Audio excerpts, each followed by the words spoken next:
கர்த்தரின் ஆசீர்வாதமே ஐஸ்வர்யத்தை தரும். வாசிப்போம் நீதிமொழிகள் 10ஆம் அதிகாரம் 22வது வசனம். கர்த்தரின் ஆசீர்வாதமே ஐஸ்வர்யத்தை தரும், அதனோடே அவர் வேதனையை கூட்டார். கர்த்தரின் ஆசீர்வாதமே ஐஸ்வர்யத்தை தரும். எது ஐஸ்வர்யத்தை தரும்? கர்த்தரின் ஆசீர்வாதமே ஐஸ்வர்யத்தை தரும். நம்முடைய நெற்றி வேர்வை அல்ல, நம்முடைய உழைப்பு அல்ல, நம்முடைய திறமை அல்ல, நம்முடைய முயற்சி அல்ல, நம்முடைய படிப்பு அல்ல, நம்முடைய பட்டம் அல்ல, கர்த்தரின் ஆசீர்வாதம். ஆமென். கர்த்தரின் ஆசீர்வாதமே ஐஸ்வர்யத்தை தரும். அதுக்காக வேலைக்கு போகணும்னு நினைச்சிடாதீங்க. அதுக்காக உழைக்கவே போகணும்னு சொல்லி அர்த்தம் கிடையவே கிடையாது. வேலைக்கே போக வேணாம் அர்த்தம் கிடையவே கிடையாது. எந்த முயற்சியுமே எடுக்கவே கூடாது என்ற அர்த்தம் கிடையவே கிடையாது. படிக்கவே போகவே வேணாம் என்ற அர்த்தம் கிடையவே கிடையாது. பட்ட படிப்பே படிக்க வேணாம் என்பது அர்த்தம் கிடையவே கிடையாது. உழைக்க வேண்டும், வேலை பார்க்கணும், முயற்சி எடுக்கணும், படிக்க வேண்டும். ஆனால் கவனிங்க, இவைகளின் மேலே ஒருபோதும் நம்முடைய நம்பிக்கையையும் நம்முடைய விசுவாசத்தையும் வைத்து விடக்கூடாது. எவைகளின் மேலே நம்முடைய நம்பிக்கை விசுவாசத்தை வைத்து விடக்கூடாது? நம்முடைய நெற்றி வேர்வை, நம்முடைய உழைப்பு, நம்முடைய புஜ பராக்கிரமம், நம்முடைய படிப்பு, நம்முடைய பட்டம், நம்முடைய அந்தஸ்து, அதன் மேலே நம்முடைய நம்பிக்கை விசுவாசத்தை என்ன செய்யக்கூடாது?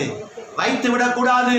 கர்த்தர் மேலே, அவருடைய வார்த்தையின் மேலே, அவருடைய கல்வாரியின் மேலே, அவருடைய தழும்புகள் மேலே, அவருடைய காயங்கள் மேலே, அவருடைய முள்முடியின் மேலே, அவர் பட்ட பாடுகள் மேலே நம்முடைய நம்பிக்கை விசுவாசத்தை என்ன செய்ய வேண்டும்? சரியான ஸ்டாண்டிங் வரணும், சரியான ஒரு நிலைக்கு வரணும். வேலைக்கு போகணுமா போகணும், படிக்க போகணுமா படிக்கணும். வேலையை கொடுத்ததே அவர் தானே, வேலை செய்ய சொன்னதே அவர் தானே. ஆகாம இருக்கிறீங்களா?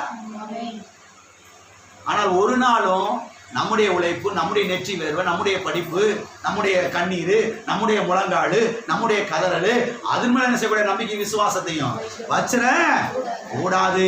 உங்களுடைய நம்பிக்கையையும் உங்களுடைய விசுவாசத்தையும் கர்த்தருடைய வார்த்தையின் மேலே என்ன செய்ய வேண்டும்? வைக்க வேண்டும். அவருடைய ரத்தத்தின் மேலே வைக்க வேண்டும், அவருடைய காயங்கள் மேலே வைக்க வேண்டும், அவருடைய தழும்புகள் மேலே வைக்க வேண்டும், அவருடைய கல்வாரின் மேலே வைக்க. இதனால் புரிகிறது. இவைகள் மேலே நம்பிக்கை விசுவாசத்தையும் வைக்கும் போது ஆசீர்வாதங்கள் நம்மை விரட்டி கொண்டு வரும். ஆசீர்வாதங்கள் என்ன செய்யும்? அதுல கைப்பிடிச்சிருங்க. ஆசீர்வாதம் உங்களை விரட்டிட்டு வரும். இருக்கிறீங்களா? சிலர் வந்து ஆசீர்வாதம் விரட்டிட்டு வரல, இவங்களை பார்த்து ஓடிடுது.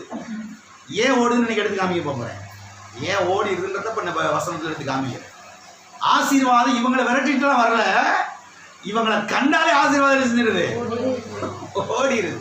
ஆனா ஒண்ணு புரிஞ்சுக்குங்க, உங்களுடைய நம்பிக்கையும் உங்களுடைய விசுவாசத்தையும் கர்த்தர் மேலே, அவருடைய வார்த்தையின் மேலே நீங்கள் வைத்தீர்கள் என்று சொன்னால் ஆசீர்வாதம் உங்களை என்ன செய்யும்? விரட்டிட்டு வரும். அவருடைய வார்த்தைக்கு கீழ்ப்படுத்தீர்கள் என்று சொன்னால் ஆசீர்வாதங்கள் என்ன செய்யும்? உங்களை விரட்டிட்டு ஓடி வரும். வாசிப்போம். உபாகம புஸ்தகம் 28வது அதிகாரம் 2வது வசனம். உபாகமம் 28:2. நீ உன் தேவனாகிய கர்த்தரின் சத்தத்துக்கு செவி கொடுக்கும்போது இப்பொழுது சொல்லப்படும் ஆசீர்வாதங்கள் எல்லாம் உன்மேல் வந்து உனக்கு பலிக்கும். என்ன செய்யும்?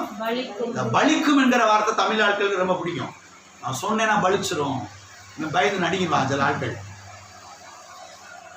பார்த்துருக்கிறீங்களா? இந்த மாதிரி நாக்கு கருநாக்கு விட்ட வார்த்தைய உங்க பண்ண செஞ்சு இதை வச்சே உருட்டிக்கிட்டு இருப்பாங்க பாருங்க.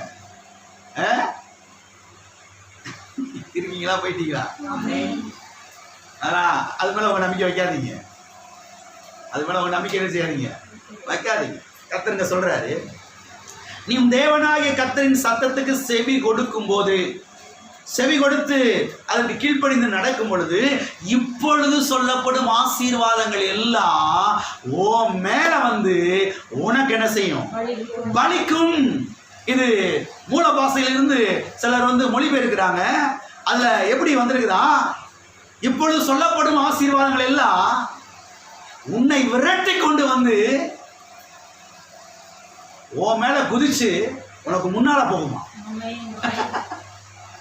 உனக்கு முன்னால போகுமா? நம்ம ஆட்கள் பாருங்க, ஆசீர்வாதத்தை தேடி இவங்க ஓடிக்கிட்டு இருக்கிறாங்க. ஆசீர்வாதம் ஒரு குறிப்பிட்ட ஆளை தேடி ஓடி வருது. அந்த மனுஷன் எங்கேன்னு பார்த்து கண்டுபிடிச்சு அது விரட்டி ஓடி வருது. விரட்டி ஓடி வந்து அந்த மனுஷனை ஓவர் டேக் பண்ணி முன்னால போயிட்டு இருக்குது. இருக்கிறீங்களா? அந்த மனுஷன் யார் தெரியுமா?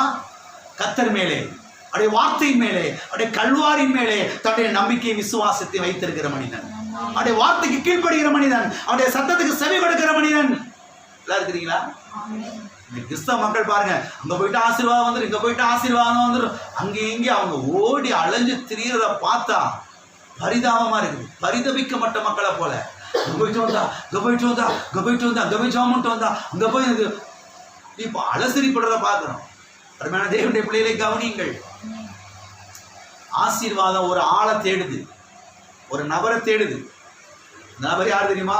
கர்த்தருடைய வார்த்தைக்கு செவி கொடுக்கிறவன், கர்த்தருடைய வார்த்தையின் மேலே நம்பிக்கை வைக்கிறவன், கர்த்தருடைய கல்வாரியின் மேலே, அவருடைய தழும்புகள் மேலே, அவருடைய காயங்கள் மேலே, அவருடைய ரத்தத்தின் மேலே நம்பிக்கை விசுவாசத்தை வைத்திருக்கிற மனிதன். அந்த மனிதனை தேடி ஆசீர்வாதம் செய்து ஓடி வருது, விரட்டிட்டு வருது.